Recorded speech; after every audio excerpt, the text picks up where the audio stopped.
Rahul മാങ്കൂട്ടവും state secretary ആയിട്ടുണ്ട്. അപ്പോൾ സ്വാഭാവികമായിട്ടും എനിക്ക് ആ വ്യക്തിയെക്കുറിച്ച് ധാരണ ഉള്ളതുകൊണ്ട് തന്നെയാണ് ഞങ്ങളുടെ കമ്മിറ്റി കഴിഞ്ഞതിന് ശേഷമാണ് ഷാഫി പറമ്പിൽ കഴിഞ്ഞതിന് ശേഷമാണ് അടുത്ത യൂത്ത് കോൺഗ്രസിന്റെ കമ്മിറ്റി നിലവിൽ വരുന്നത്. അപ്പോൾ ശരിക്കും പറഞ്ഞാൽ ഉമ്മൻചാണ്ടിയുടെ ഒരു കാൻഡിഡേറ്റ് എന്നൊക്കെ പറയുന്നത് നമുക്ക് JS അഖിലൊക്കെ ആയിരുന്നു. അങ്ങനെ ഒരുപാട് യൂത്ത് കോൺഗ്രസിൽ തന്നെ ഒരുപാട് നല്ല ഒരുപാട് ആളുകളുണ്ട്. അപ്പം പേഴ്സണലി എനിക്ക് മനസ്സിലായിട്ടുള്ളതും ഒരുപാട് യൂത്ത് കോൺഗ്രസിലടക്കമുള്ള മഹിളാ കോൺഗ്രസിലടക്കമുള്ള സ്ത്രീകൾക്ക് വ്യക്തമായി ധാരണയുള്ള ഒരാൾ തന്നെയാണ് രാഹുൽ മാങ്കൂട്ടം എന്ന് പറയുന്ന വ്യക്തി. അപ്പോൾ ആ വ്യക്തി പ്രസിഡന്റായി വരുന്നു എന്നും അതിനുള്ള ശ്രമം ശ്രീ ഷാഫി പറമ്പിൽ MLA യുടെ ഭാഗത്തുനിന്ന് ഉണ്ടാവുന്നു എന്ന് തോന്നിയപ്പോഴും ഞാൻ കൃത്യമായിട്ട് മെസ്സേജ് അയച്ചിട്ട് ഈ കാര്യം പറഞ്ഞിട്ടുണ്ട്. വ്യക്തിപരമായി എനിക്കും അനുഭവം ഉള്ളതുകൊണ്ട് തന്നെയാണ് ഞാൻ ആ മെസ്സേജ് അയച്ചിട്ട് ഷാഫി പറമ്പിൽ MLA യോട് അന്ന് ഞാൻ സംസാരിച്ചത്. അതിന് മറുപടി തരികയോ അല്ലെങ്കിൽ ഞാൻ ഇങ്ങനെ തന്നെ ഞാൻ ഇന്ന് എഴുതിയ ആ പോസ്റ്റിൽ എഴുതിയ ഒരു സാധനം തന്നെയാണ് ഞാൻ എഴുതിയിട്ടുള്ളത്. കാരണം ഞാനൊരു എഴുത്തുകാരിയാണ്. സ്ത്രീപക്ഷ നിലപാടിന് ഏത് പക്ഷത്തേക്കാൾ ഇമ്പോർട്ടൻസ് കൊടുക്കുന്ന ഒരാളാണ്. അപ്പോൾ ഒരുപാട് സ്ത്രീകളാണെങ്കിലും പെൺകുട്ടികളാണെങ്കിലും എഴുത്തിലും രാഷ്ട്രീയത്തിലും സിനിമയിലും ഒക്കെ വരണമെന്ന് ആഗ്രഹിക്കുന്ന ഒരു വ്യക്തിയാണ് ഞാൻ. അപ്പോൾ യൂത്ത് കോൺഗ്രസിൽ പൊതുവെ സ്ത്രീകൾ രാഷ്ട്രീയത്തിൽ കുറവായതുകൊണ്ട് ഇങ്ങനെയുള്ള ഇടങ്ങളിൽ നമ്മുടെയൊക്കെ പെൺകുട്ടികൾക്ക് വരണമെന്നുണ്ടെങ്കിൽ ഇവനെ പോലെയുള്ള ഒരാളെ നിങ്ങൾ പ്രസിഡന്റ് ആക്കരുത് എന്ന് ഞാൻ വളരെ വ്യക്തമായി പറഞ്ഞിട്ടുണ്ട്. നിങ്ങൾക്ക് ചോദിക്കാലോ, ഷാഫി പറമ്പിൽ ഇന്നിവിടെ ഉള്ള MP നമ്മുടെ കൂടെയുള്ള ആളാണല്ലോ, അദ്ദേഹത്തിനോട് ചോദിക്കൂ. അദ്ദേഹം നിരാകരിക്കുകയാണെങ്കിൽ അതിന്റെ തെളിവ് ഞാൻ കാണിക്കാം. ഞാൻ പറഞ്ഞതിന്റെ വ്യക്തിപരമായ അനുഭവം എന്ന് പറയുന്നത് കർഷക സമരം നടന്നിട്ടുള്ളത് നിങ്ങൾക്ക് എല്ലാവർക്കും അറിയാമെന്ന് ഞാൻ വിചാരിക്കുന്നു. ആ കർഷക സമരത്തിൽ പങ്കെടുത്ത ഒരു വ്യക്തിയാണ് ഞാൻ. മറ്റൊന്ന്, എന്റെ കൂടെ യൂത്ത് കോൺഗ്രസിന്റെ തന്നെ സ്റ്റേറ്റ് സെക്രട്ടറി ആയിട്ടുള്ള ഡോക്ടർ റിജി റഷീദ് ഉണ്ട്. അവർ ഹോമിയോ ഡോക്ടറാണ് തിരുവനന്തപുരത്തെ. ഞാനും അവരുമാണ് ഈ കർഷക സമരത്തിൽ പങ്കെടുക്കാൻ ഡൽഹിയിലേക്ക് പോയത്. തിരിച്ചു വന്നു കഴിഞ്ഞപ്പോൾ എനിക്ക് രാഹുൽ മാങ്കൂട്ടം മെസ്സേജ് അയച്ചിട്ടുണ്ടായിരുന്നു, എന്തുകൊണ്ടാണ് നിങ്ങൾ ഞങ്ങളോട് പറയാതെ പോയതെന്ന്. അപ്പം ഞാൻ സ്വാഭാവികമായിട്ടും വിചാരിക്കുന്നത് യൂത്ത് കോൺഗ്രസിന്റെ എല്ലാവരും കൂടെ ഒരുമിച്ച് പോകാനായിരിക്കും അദ്ദേഹം ഉദ്ദേശിക്കുന്നതെന്ന് പറഞ്ഞപ്പോൾ ഞാൻ പറഞ്ഞു, നമ്മളൊക്കെ ചമ്പാരൻ സമരത്തിനൊക്കെ ശേഷം നമ്മൾ കർഷക സമരം കാണുകയാണ്. കർഷകർ മോദി ഗവൺമെന്റിനെതിരെ ശക്തമായി പ്രതികരിക്കുന്നത് കാണുകയാണ്. അപ്പോൾ ആ സമരത്തിൽ പങ്കെടുക്കാൻ വലിയ ആഗ്രഹം ഉണ്ടായിട്ട് പോയതാണ്. തീർച്ചയായിട്ടും നമ്മൾ യൂത്ത് കോൺഗ്രസിന്റെ മുഴുവൻ ആളുകൾ പോവുകയാണെങ്കിൽ നമുക്ക് ഒന്നുകൂടി പോവാം എന്ന് ഞാൻ പറഞ്ഞപ്പോൾ എന്നോട് പറഞ്ഞു, ഞാൻ അങ്ങനെയല്ല ഉദ്ദേശിച്ചത്, നമ്മൾ രണ്ടാളും പോകുന്ന കാര്യമാണ് ഉദ്ദേശിച്ചതെന്ന്. അതിനുത്തരം ഞാൻ അന്ന് കൊടുത്തിട്ടുണ്ട്. പിന്നെ അതിനെക്കുറിച്ച് എന്താ പറയുക, കൂടുതൽ ഞാൻ സംസാരിക്കാൻ നിന്നിട്ടില്ല.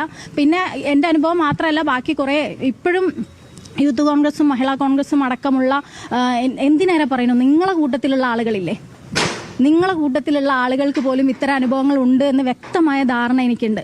ഇത്രയും ദിവസം ഞാൻ കോൺഗ്രസിന്റെ ഭാഗമായിട്ട് നിൽക്കുന്ന ഒരാളാണ്. ഈ ഒരു പ്രശ്നം വന്നപ്പോൾ ഏതെങ്കിലും ഒരു പെൺകുട്ടി തൻ്റെ ഇടത്തോടു കൂടി പരാതിയുമായിട്ട് വരണമെന്ന് ആഗ്രഹിച്ച വ്യക്തിയാണ് ഞാൻ. അപ്പോൾ വന്നു കഴിഞ്ഞപ്പോൾ ഈ സോഷ്യൽ മീഡിയയിൽ സ്ത്രീകൾ ഒരു പരാതിയുമായിട്ട് വരുമ്പോൾ ആക്രമിക്കുന്നത് കണ്ടതുകൊണ്ട് തന്നെയാണ് ഞാൻ പ്രതികരിച്ചിട്ടുള്ളത്. ഇന്ന് ഇല്ല, എനിക്ക് എൻ്റെ യൂത്ത് കോൺഗ്രസിന്റെ പ്രസിഡന്റ് അന്ന് ഷാഫി പറമ്പിൽ MLA ആയിരുന്നു. ഞാൻ യൂത്ത് കോൺഗ്രസിന്റെ സ്റ്റേറ്റ് ലിറ്ററേച്ചർ ചെയർപേഴ്സൺ ആയിരുന്നിട്ടുള്ള ആളാണ്.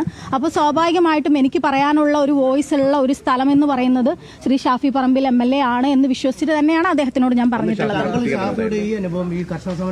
ഞാൻ പറഞ്ഞിട്ടുണ്ട്, എന്റെ അനുഭവം മാത്രമല്ല ബാക്കിയുള്ളവർക്കും ഇത്തരത്തിലുള്ള സമാന അനുഭവങ്ങൾ ഉണ്ടായിട്ടുണ്ട് എന്ന് ഞാൻ സൂചിപ്പിച്ചിട്ടുണ്ട്.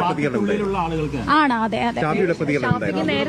ഷാഫി പറമ്പിൽ എന്ന് പറയുന്ന ഇന്നത്തെ നമ്മുടെ ബഹുമാനപ്പെട്ട MP എനിക്ക് ഒരു പ്രതികരണം മറുപടിയും തന്നില്ല വാട്സപ്പിൽ.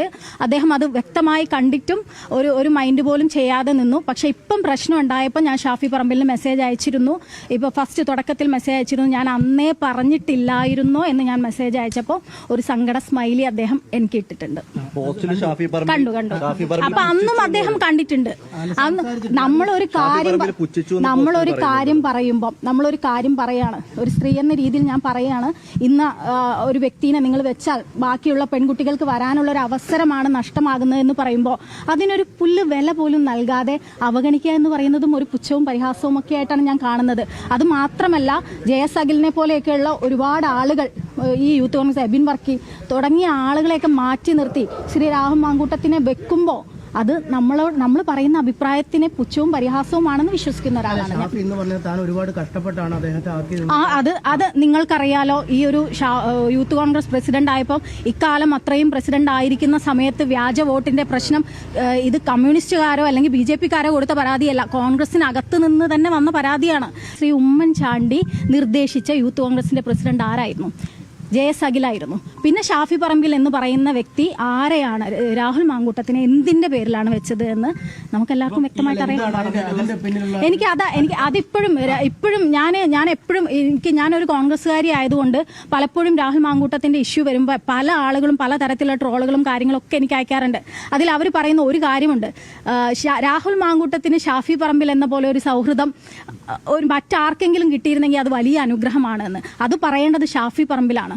അദ്ദേഹം ഇവിടുത്തെ MP ആണ്, അദ്ദേഹം ഒരു MLA ആണ്, നിയമസഭയിൽ സ്ത്രീകൾക്ക് വേണ്ടി വ്യക്തമായി ഘോരഘോരം പ്രസംഗിക്കുന്ന ഒരാളാണ്. അദ്ദേഹം പറയണം, സ്ത്രീകൾക്ക് വേണ്ടി പ്രസംഗിക്കുന്ന ഒരാൾ പ്രസംഗത്തിൽ മാത്രമാണ് അദ്ദേഹം ഒതുങ്ങുന്നത്, അതല്ല സ്ത്രീകൾക്ക് വേണ്ടി അദ്ദേഹം നിൽക്കുന്നുണ്ടോ? ഏതെങ്കിലും കാലത്ത് യൂത്ത് കോൺഗ്രസിൽ എത്ര അദ്ദേഹം പ്രസിഡന്റ് ആയിരിക്കുമ്പോൾ എത്ര പെൺകുട്ടികൾ പരാതി നൽകിയിട്ടുണ്ട്? ഏത് പരാതി പരിഹരിക്കപ്പെട്ടിട്ടുണ്ട്? ഇഷ്ടംപോലെ ഞാൻ കൊടുത്തിട്ടുണ്ട് പരാതി. രാഹുലിനെതിരെ മാത്രമല്ല, ഔദ്യോഗികമായിട്ട് രാഹുലിനെതിരെ മാത്രമല്ല, എല്ലാ ഇടങ്ങളിലും ഇത്തരത്തിലുള്ള പ്രശ്നങ്ങൾ ഉണ്ടാവും. അത് യൂത്ത് കോൺഗ്രസിലാണെങ്കിലും SFIയിലാണെങ്കിലും എല്ലാ മേഖലയിലും ഉണ്ടാവും. ആ മേഖലയിലേക്ക് നമ്മൾ പരാതി കൊടുക്കുന്നു. ആ പരാതിക്ക് ഒരു നീതി കിട്ടണം, എന്നാലാണ് ഇവിടെ ഒരു സ്ത്രീപക്ഷം വരികയുള്ളൂ. അപ്പോൾ യൂത്ത് കോൺഗ്രസ് പോലെ ഉള്ള ഇടങ്ങളിൽ പരാതി കൊടുക്കാത്ത സ്ത്രീകളൊന്നുമില്ല. ഞാൻ ഉണ്ടായിരുന്ന ആ ഒരു കമ്മിറ്റിയിൽ പോലും ഞങ്ങളെ ഒന്നും പ്രവർത്തിക്കാൻ പോലും സമ്മതിച്ചിട്ടില്ല. സ്ത്രീകൾക്ക് പ്രവർത്തിക്കാൻ ഒരു അനുമതിയുമില്ല. ഇനി ഒരു സ്ത്രീ പരാതി നൽകുകയാണെങ്കിലും അവിടെ പിന്നെ നമുക്ക് ഒരു തരത്തിലും അനങ്ങാൻ സാധിക്കില്ല.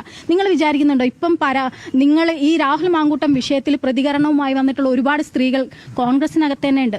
ആ കോൺഗ്രസിനകത്തുള്ള സ്ത്രീകളുടെ പെൺകുട്ടികളുടെ ഭാവി എന്താണെന്ന് നിങ്ങൾ നിർവചിക്കൂ. നിങ്ങൾ പറയും. ഇഷ്ടം പോലെ ഉണ്ട്. പക്ഷെ എന്നെ സംബന്ധിച്ച് അത് എന്നെ പേടിപ്പെടുത്തുന്ന ഒരു സാധനമല്ല. കാരണം ഇതിന്റെ മുമ്പ് തന്നെ ഞാൻ സത്യം പറഞ്ഞ ഒരു ഇരയാണ്. ആ ഇരയായിട്ട് ഞാൻ പരാതിയും കോടതി നിയമവുമായിട്ട് പോകുന്ന ഒരാളാണ്. അപ്പൊ ഇതൊക്കെ ഞാൻ എന്റെ ഒരുപാട് മുന്നേ തന്നെ ഞാൻ അനുഭവിച്ചു വന്നിട്ടുള്ള ഒരാളാണ്. ആ ധൈര്യം എനിക്കുണ്ട്. രാഹുൽ മാങ്കൂട്ടത്തിനെതിരെയല്ല യൂത്ത് കോൺഗ്രസിന്റെ ഒരു ഭാരവാഹി എറിയുന്ന തിരുവനന്തപുരത്തുള്ള രജിത് രവീന്ദ്രൻ എന്ന് പറയുന്ന വ്യക്തി എന്നെ കുറിച്ച് വളരെ മോശമായി പറയുന്ന വോയിസ് ക്ലിപ്പ് അടക്കം ഞാൻ കൊടുത്ത ഒരു പരാതിയുണ്ട്. അതായത് ഞാൻ ഡോക്ടർ MK മുനീറിന്റെ ഒലിവ് പബ്ലിക്കേഷൻസിൽ ജോലി ചെയ്തിരുന്ന ഒരു വ്യക്തിയാണ്. 3 വർഷം അവിടുത്തെ എക്സിക്യൂട്ടീവ് എഡിറ്റർ ആയിട്ടുള്ള വ്യക്തിയാണ്. എന്നെയും ആ മഹാനായ മനുഷ്യനെ, എന്റെ പിതാവിന് തുല്യമായിട്ട് ഞാൻ കരുതുന്ന ആ മനുഷ്യനെയും മോശമായി പറഞ്ഞിട്ടുള്ള വോയിസ് ക്ലിപ്പ് അടക്കമുള്ള ആ പരാതി ഞാൻ യൂത്ത് കോൺഗ്രസ് പ്രസിഡന്റ് ഷാഫി പറമ്പിലിന് മാത്രമല്ല ഞാൻ കൊടുത്തിട്ടുള്ളത്. അന്നത്തെ KPCC പ്രസിഡന്റ് ആയിരുന്ന മുല്ലപ്പള്ളി സാറിന് കൊടുത്തിട്ടുണ്ട്. സാർ അന്ന് 1 മാസം അങ്ങനെ എന്തോ ഉണ്ടായിട്ടുള്ളൂ. പിന്നെ അത് കഴിഞ്ഞ് സുധാകരൻ സാറിന് കൊടുത്തിട്ടുണ്ട്. VD സതീശൻ എന്ന് പറയുന്ന നമ്മുടെ ഇപ്പോഴത്തെ പ്രതിപക്ഷ നേതാവിന്റെ കന്റോൺമെന്റ് ഹൗസിൽ ഞാൻ ആദ്യമായിട്ടാണ് പോകുന്നത് ഈ ഒരു പരാതി കൊടുക്കാൻ. ഒറ്റയ്ക്ക് ഈ പരാതി കൊടുക്കാൻ ഞാൻ പോയിട്ടുണ്ട്. എനിക്ക് അതിന് ഇന്ന് വരെ ഒരു നീതിയും ലഭിച്ചിട്ടില്ല. പിന്നെ എനിക്ക് പാർട്ടിയിൽ പ്രവർത്തിക്കാനുള്ള ഒരു സാഹചര്യം ഇല്ലാതാവുകയാണ് ചെയ്തത്. ഈ രജിത് രവീന്ദ്രൻ ഇന്നും എല്ലാവരുടെയും വലിയ നേതാവായിട്ട് തിരുവനന്തപുരത്ത് പ്രവർത്തിച്ചുകൊണ്ടിരിക്കുന്ന ഒരു വ്യക്തിയാണ്. തീർച്ചയായിട്ടും പരാതി നൽകുന്ന ഒരു സ്ത്രീ കോൺഗ്രസ് എല്ലായിടത്തും അങ്ങനെ തന്നെ, ഏത് മേഖലയിലും അങ്ങനെ തന്നെ, സിനിമയാവട്ടെ, രാഷ്ട്രീയമാവട്ടെ, സാഹിത്യമാവട്ടെ, അത് ഏത് രാഷ്ട്രീയമായാലും അങ്ങനെ തന്നെയാണ്. ഒരു സ്ത്രീ പരാതിപ്പെട്ടാൽ ഇവിടെ എവിടെയാണ് നീതി ലഭിക്കുന്നത്? ഈ ഷാഫി പറമ്പിലിന്റെ കാലഘട്ടത്തിലും സ്ത്രീകൾക്ക് പ്രവർത്തിക്കാനുള്ള എനിക്ക് കിട്ടിയിട്ടില്ല. ഞാൻ ഷാഫി പറമ്പിലിന്റെ കമ്മിറ്റിയിൽ ഉണ്ടായിരുന്ന ഒരാളാണ്. എനിക്ക് മാത്രമല്ല, ആ കമ്മിറ്റിയിൽ ഉണ്ടായിരുന്ന ബാക്കി സ്ത്രീകളെ നിങ്ങൾ അന്വേഷിക്കൂ. എത്ര സ്ത്രീകൾ പറയാതിരിക്കുന്നുണ്ട്? ഈ കോൺഗ്രസ് എന്ന് പറയുന്ന പ്രസ്ഥാനത്തിന് സ്വന്തം എന്താ പറയാ, ഇവരുടെ ഒന്നും തറവാട് സ്വത്തല്ല എന്ന് വിചാരിച്ചിട്ട് ഉള്ളിൽ കൊണ്ട് നടക്കുന്ന ഒരുപാട് പെൺകുട്ടികളുണ്ട്. അവരൊന്നും ഇപ്പോഴും പ്രതികരിക്കാതിരിക്കുന്നവരാണ്. ഈ രാഹുൽ മാങ്കൂട്ടം എന്ന് പറയുന്ന വ്യക്തി, നിങ്ങൾക്ക് തോന്നുന്നുണ്ടോ ഈ കോൺഗ്രസിന്റെ ബാക്കിയുള്ള സ്ത്രീകളോട് മോശമായിട്ട് പെരുമാറിയിട്ടില്ലെന്ന്? ഒരിക്കലുമില്ല. പെരുമാറിയിട്ടുള്ള ഇഷ്ടം പോലെ ആൾക്കാരുണ്ട്. അവർ തുറന്നു പറയുന്ന ഒരു സാഹചര്യം ഉണ്ടാവാൻ കൂടി വേണ്ടിയിട്ടാണ് ഞാനിപ്പോൾ പ്രതികരിക്കുന്നത്. ധൈര്യത്തോടെ പെൺകുട്ടികൾ പുറത്തേക്ക് വരണം. അവർക്കുണ്ടായ ബുദ്ധിമുട്ടുകൾ പറഞ്ഞ് പ്രതികരിച്ച് മുന്നോട്ട് പോകണമെന്ന് വിശ്വസിക്കുന്നുണ്ട്. അതിന്റെ ഒരു ഭാഗമായിട്ട് ഞാനൊക്കെ പ്രതികരിക്കുന്ന കണ്ട ആർക്കെങ്കിലും പ്രതികരിക്കാൻ സാധിക്കണമെന്നാണ് ഞാൻ ആഗ്രഹിക്കുന്നത്. പ്രതിപക്ഷ നേതാവിന് കൊടുത്ത ഈ പരാതിയിൽ എന്തെങ്കിലും മറുപടി കിട്ടിയോ? ഞാൻ പ്രതിപക്ഷ നേതാവിന് കൊടുത്ത നീതി ഇതുവരെ കിട്ടിയിട്ടില്ല. സുധാകരൻ എന്ന് പറയുന്ന അന്നത്തെ KPCC പ്രസിഡന്റിന് കൊടുത്ത പരാതിയിലും എനിക്ക് നീതി കിട്ടിയിട്ടില്ല.